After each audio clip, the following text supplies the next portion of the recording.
What is the ultimate goal with which Isaiah 53 verse 4 was given? Pay attention to this. What was the ultimate goal with which Isaiah 53 verse 4 was given? Is the ultimate goal just that Jesus should bear it on the cross? No. The ultimate goal is through that we must receive our healing. That is the ultimate goal. So here I am to worship.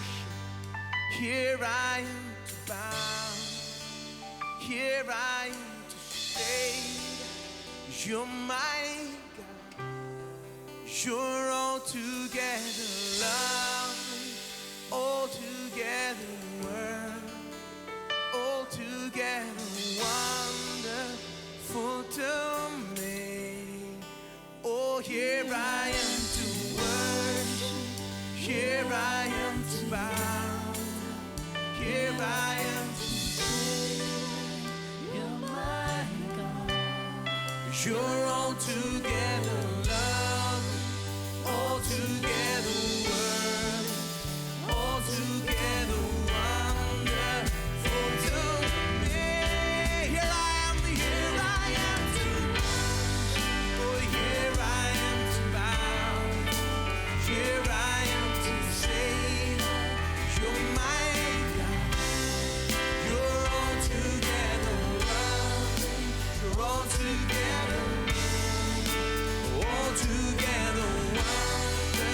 wonderful to me.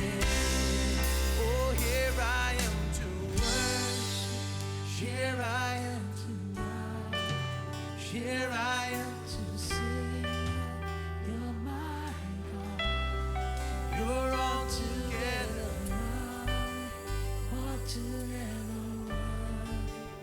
altogether wonderful to me.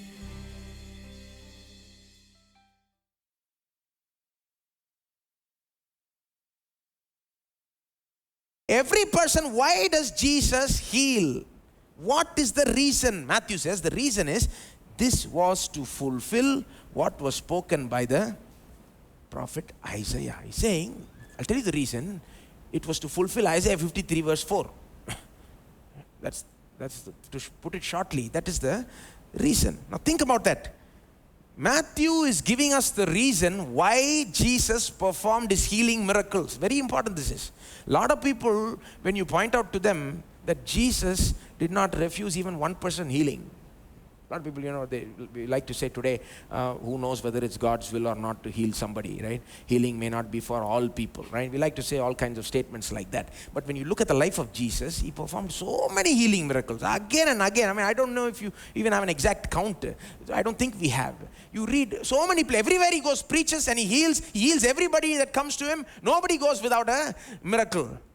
Why does he perform all those healings? Why does he heal every single person? A lot of people will give a lot of reasons. They'll say, it is to demonstrate his deity, his divinity.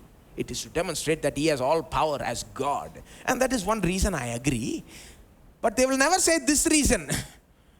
To fulfill Isaiah 53 verse 4. That's the reason Matthew is giving. See, these people who are against this truth about healing, they like to discount Jesus' healings and say, oh, Jesus healed that day in his earthly ministry simply to demonstrate he has power. Today he's gone up to heaven. He doesn't have to do that. So today there is no guarantee he will not heal everybody and anybody. You cannot say healing is for all based on Jesus' earthly ministry. All kinds of arguments they put forward. But Matthew says, why did Jesus heal the leper, the centurion servant, the Peter's mother-in-law, all those demon-possessed people, all those sick people who came to him without one? Why did he heal? To fulfill Isaiah 53 verse 4. To fulfill that verse. See, just consider the mindset of Jesus, right? This is the mindset of Jesus. When the leper comes to him and says, Lord, if you are willing, you can make me clean. Jesus is thinking in his mind, of course I'm willing. Don't you know, Isaiah 53 verse 4 has said that I will bear your infirmities and your sicknesses on the cross. In a few months' time, I'm going to bear it. For you, I'm going to bear it. So with that in mind, I heal you now. This is the mindset of Jesus. How do I know that? Because Matthew says he healed all those people to fulfill Isaiah 53:4. What is the mindset of Jesus? Some people think mindset of Jesus, when he healed this, he just had a little bit of compassion and he felt like healing at that moment and he just healed off, Just something that happened at the moment. No. Yes, he felt compassion, but no. Jesus knows Isaiah 53:4. When fellow has come for healing to him, he knows, listen, Isaiah 53:4 has said, I will bear it. That means healing must come to you. So, to honor Isaiah 53:4, I will heal you. Think about what Jesus is doing here. When he is healing people, Matthew says he is thinking about the cross. Who's thinking about the cross? Jesus. Now, why are we studying the cross? I say again, believers must look to the cross for healing.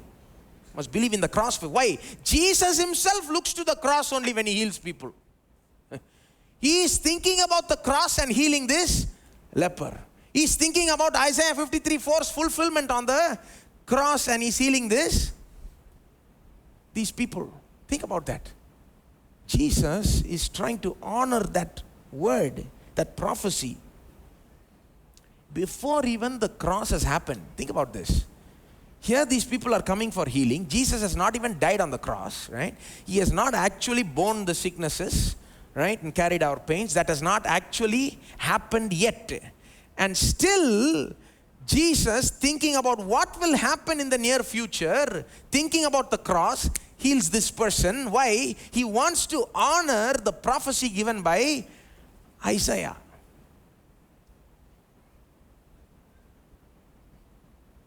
Some people, some people say Jesus bore the sicknesses.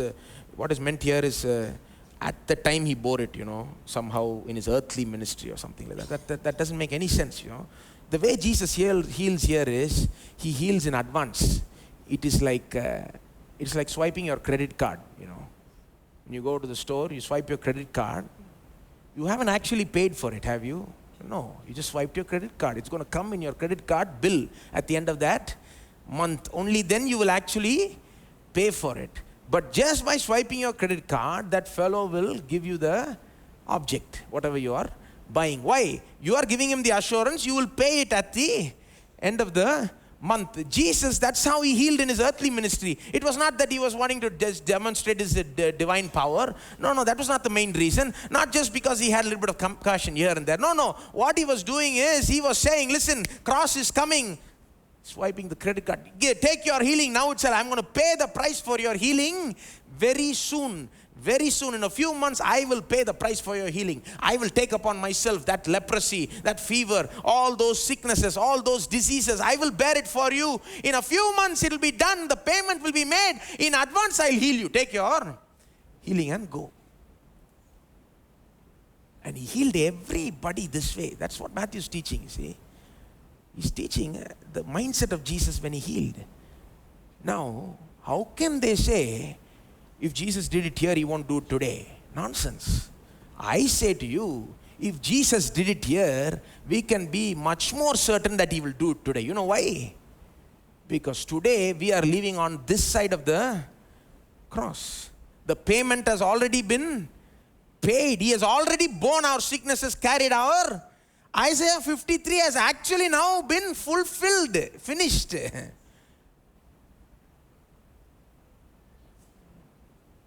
When you show a post-dated check, if they give you what you want, after the amount has come and it is realized in your bank account, will they not give you what you want? Post-dated check was like the healing in Jesus' earthly ministry. It was dated to the cross, you see. But still the fellow got his healing. They got their miracle. The power of God was unleashed. Just post-dated. Now everything is finished.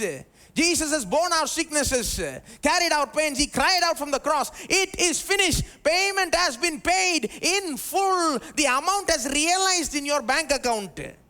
Now, if you go to Jesus, if he honored Isaiah 53:4 even before the cross happened and healed all those people, now if you go to Jesus, based on Isaiah 53:4 and say to God, you have borne my sicknesses, carried my pains, therefore I will take my healing now. If you stand on that verse, you think he won't honor that verse? No, he will honor his word, my friend. He has magnified his word above his name, the Bible says. He will, see, Jesus is performing those miracles just to honor the words of Isaiah the prophet, just to fulfill it, just to bring it to its fulfillment. What does bringing to fulfillment mean? Sometimes people criticize this verse saying, well, actually, how can Matthew say it was to fulfill when actually the cross has not happened at all, Well, the reason is Matthew is not talking about just a namesake fulfillment, like Isaiah 53:4 says, he will bear it on the cross, and Jesus bore it on the cross. That is a fulfillment. And I understand that. And they say, it has not happened. How can Matthew say this happened to fulfill, It has not been fulfilled. And why is he saying like that? Why he is saying like that is Matthew's idea of fulfillment is to bring something to its intended goal, ultimate fulfillment. You know the idea of ultimate fulfillment? In football, a fellow may pass the ball to another player with the purpose of passing it to him, right? Yes, that is his near purpose is to pass it to that guy, that's all. But he has a purpose that is greater than that, which is an ultimate purpose. Every pass has the ultimate purpose of scoring the goal, right? When he looks, he may only think, I want to pass it here, but the ultimate purpose, it should go and reach the goal. Matthew, when he says this happened to fulfill, he is talking about ultimate fulfillment. Yes, of course, Isaiah 53 has not, been fulfilled in that near fulfillment way. Jesus has not gone to the cross. But what is the ultimate goal with which Isaiah 53 verse 4 was given? Pay attention to this. What was the ultimate goal with which Isaiah 53 verse 4 was given? Is the ultimate goal just that Jesus should bear it on the cross? No, the ultimate goal is through that we must receive our healing. That is the ultimate goal. And Jesus fulfills that ultimate goal. How? He heals the leper. He heals that centurion servant. He heals Peter's mother-in-law. He heals all those demon-possessed people. He heals all those sick people. Even though the near fulfillment hasn't happened, cross hasn't happened, the greater purpose for which this promise was given, Isaiah 53 verse 4, has come to fulfillment. What am I trying to say? Will Jesus bring Isaiah 53:4 to fulfillment in our lives? See, it's not enough if Isaiah 53 verse 4 is fulfilled on the cross. Not enough. That is not the ultimate goal for God. Oh, Jesus went and he fulfilled Isaiah 53 verse 4. No. Today, are the AFTNs receiving healing? That is the ultimate fulfillment. Then only Isaiah 53 verse 4 is fulfilled in an ultimate, real and true sense, you see. What am I saying? Your healing, my friend, is sure. If Jesus would fulfill Isaiah 53 before even going to the cross, he will do it now that he has gone to the cross. We can stand on his word. The word is all we have. We stand on his word and he will honor that word. He will fulfill that word. He will bring it to fulfillment in your life. But he said he will. The word, you see, why am I talking so much about one verse? Because that one verse caused all these healings in Matthew 8. Okay? One verse in the mind of Jesus caused all those healings. That one verse, you take it, can cause the healing in the entire church, in the entire body of believers, wherever. That one verse is enough. That is the power of one verse, if it is truly taken, believed and accepted and stood on, right? That's what we're trying to say. Believe on this word. Stand on this word. Isaiah 53 verse 4. If somebody asks you, where does it say Jesus bore our sicknesses? What is the answer? Isaiah 53 verse 4. It is confirmed in Matthew 8, 17. Right? Now, let's see how this has happened. Right? How did he bear it? We say he bore it, he bore it. What do we mean by that? What do we mean by he bore it? You see,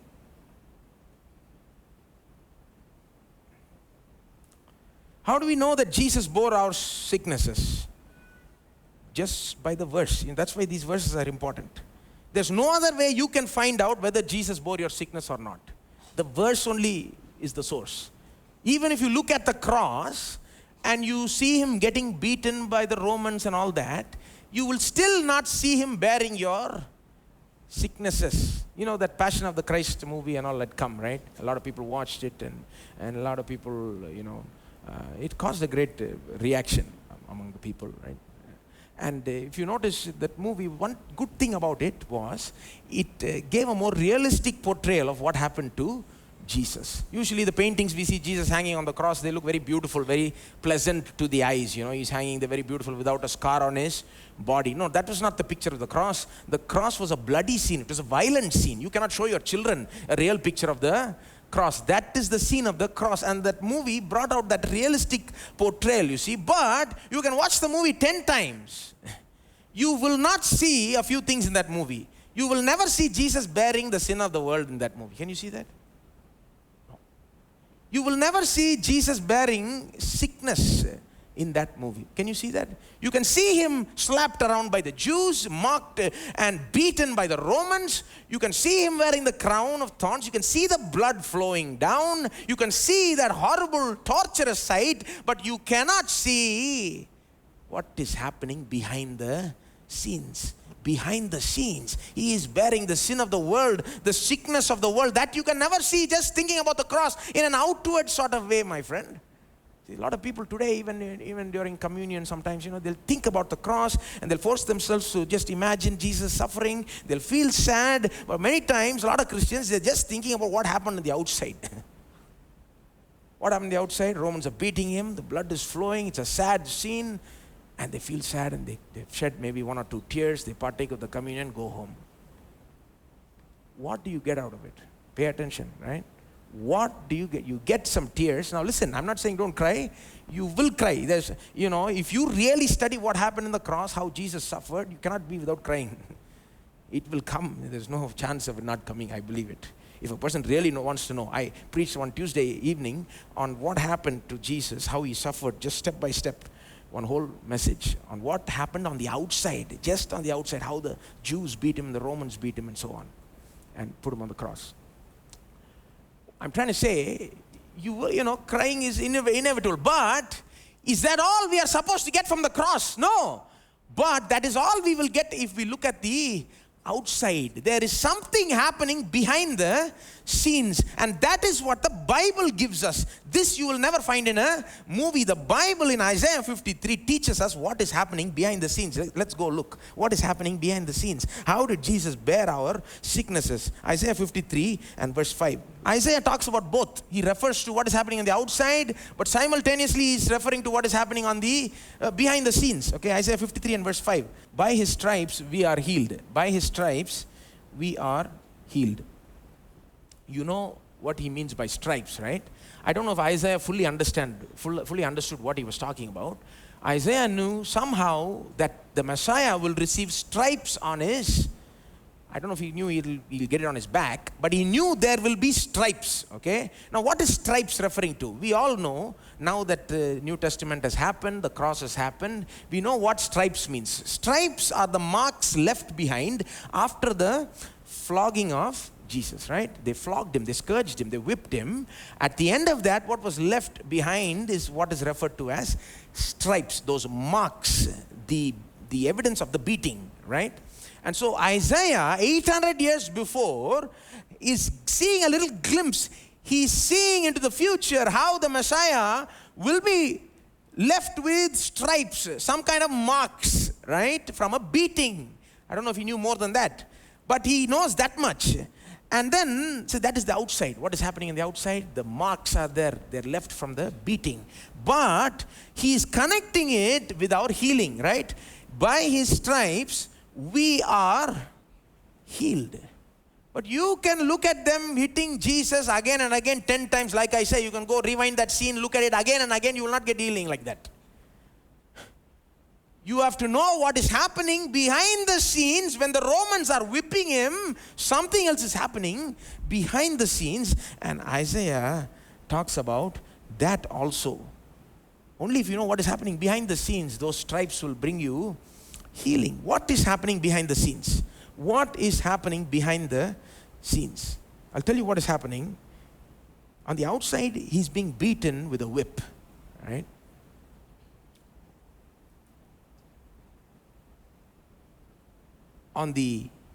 Behind the scenes, he's being beaten with disease. You see that again. On the outside, he's being beaten with a whip. Behind the scenes, where nobody can see, only those with special revelation can see, he is being beaten with disease. Pay attention. Getting disease also is like a beating only. I don't know how many of you have been beaten as a child. The word sounds wrong in English, beaten.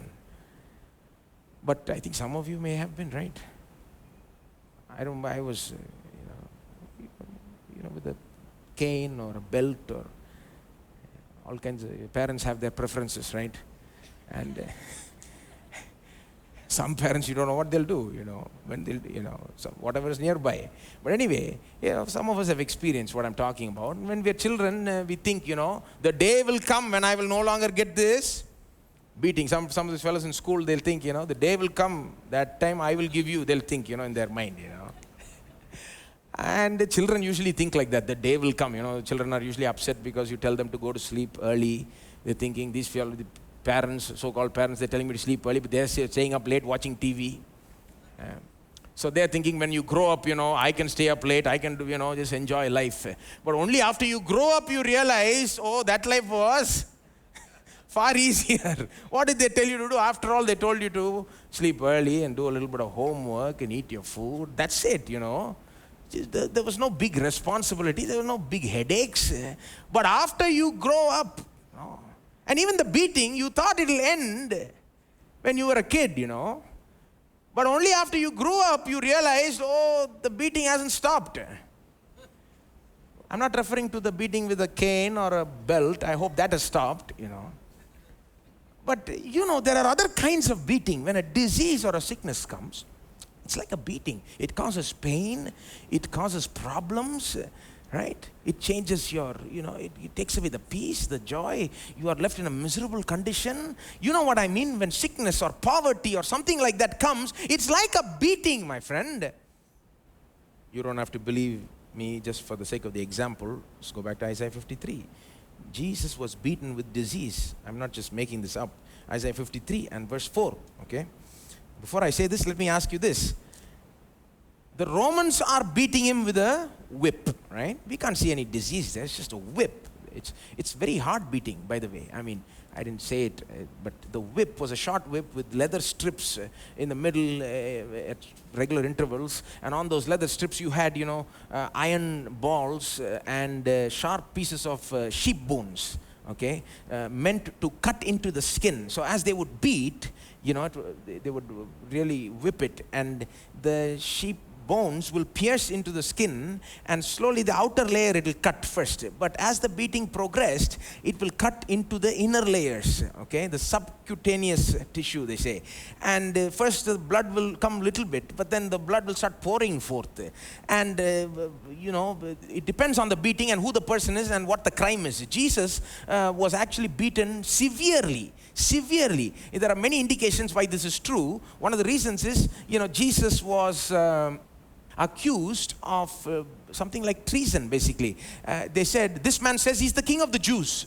And the Jews looked at Pilate and said, listen, this fellow is saying he's king. We have no king but Caesar. They were trying to make it look like Jesus is trying to overthrow Caesar, And so Pilate had to do something about it. He can't just, even though Pilate didn't find anything wrong with him, to satisfy them, he had to give him up for flogging. And Pilate actually had him flogged extra hard because he thought, you know the story about Pilate, right? Pilate did not find anything wrong with Jesus. 3 times he said, this man is innocent, this man is innocent, this man is innocent. But the people kept shouting, no, kill him. This fellow must be given the death sentence. Crucify him. So Pilate, in the Gospels, this is all there. Pilate says, maybe if I beat him extra hard, flog him extra, these people will stop asking for the death sentence. I don't want to give this person the death sentence. He has done nothing wrong, so let me have him beat extra hard. And so they flog him extra. Another indication why Jesus was flogged extra is You know the two robbers that hung beside him on the cross, right?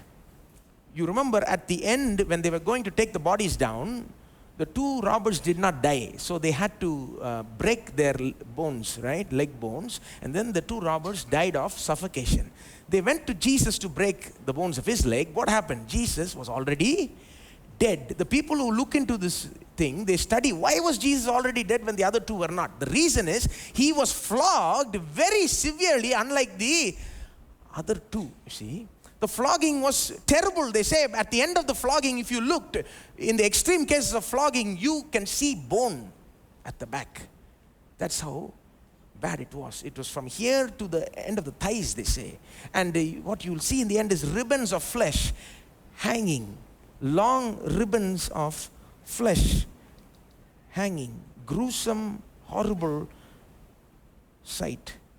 That was what was happening on the outside. But what was happening on the inside? He was beaten with sickness.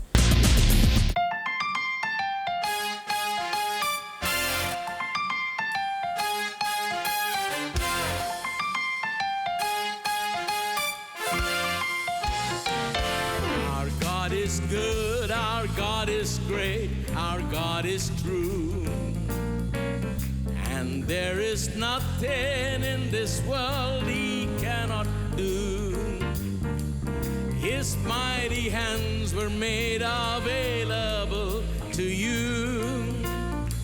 Oh, praise his name, he's on the other side of faith. Our God is good, our God is great, our God is true. And there is nothing in this world he cannot do. His mighty hands were made available to you. Oh, praise his name, he's on the other side of faith. Keep pressing on. Keep pressing on. God's on the other side of faith.